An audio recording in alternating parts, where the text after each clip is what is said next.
The evening sky opened its blackened mouth in a sinister howl and spat sheets of rain down over the entire city, violent and sudden, each drop like a razor cutting through the clouds.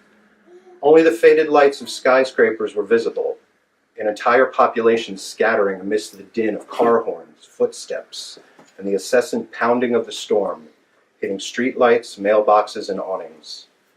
The sewers, barely able to contain the deluge, bubbled over with a gurgling sound, the sound of men drowning in the endless ocean of Manhattan's Lower East Side. Lakes of sewage and rainwater formed instantly on the pavement. Rushing cabs kicked up tidal waves onto the sidewalk, covering those unfortunate pedestrians scurrying home to find relief. Looking down upon the carnage stood Lester Curry, leaning out onto his dilapidated fire escape 4 stories above the flooding streets. He crushed out his Pall Mall into an old can of tuna fish and closed the window. Nighttime was always the most difficult for Lester. The protracted hours of 5 p.m. until bedtime were filled with anxious minutes spent thinking and cooking and smoking and thinking. Once his daughter Tina was asleep, Lester could be alone to unfurl the weight of his burden.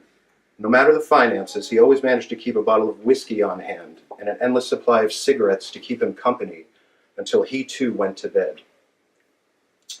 Sitting on a small teak sideboard that held the television was a pile of outdated coloring books, standing nearly 12 inches high.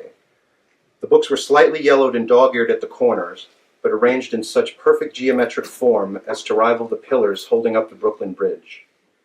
Each page was filled in, and each book, from bottom to top, revealed a gradual progression of coloring dexterity.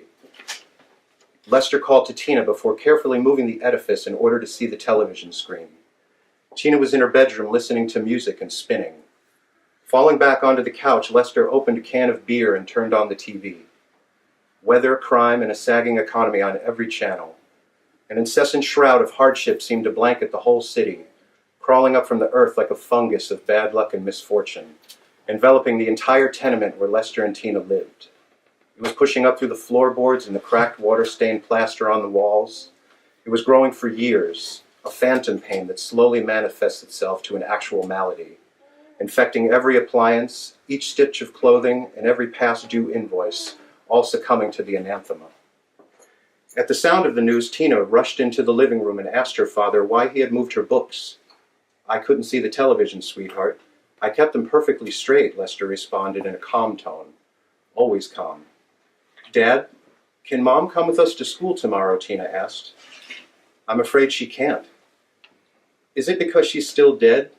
Is she dead forever? I will miss her, Daddy." "Yes, sweetheart, she is dead forever. She watches us, though, and makes sure we're all right, and I hope you always know that," Lester replied.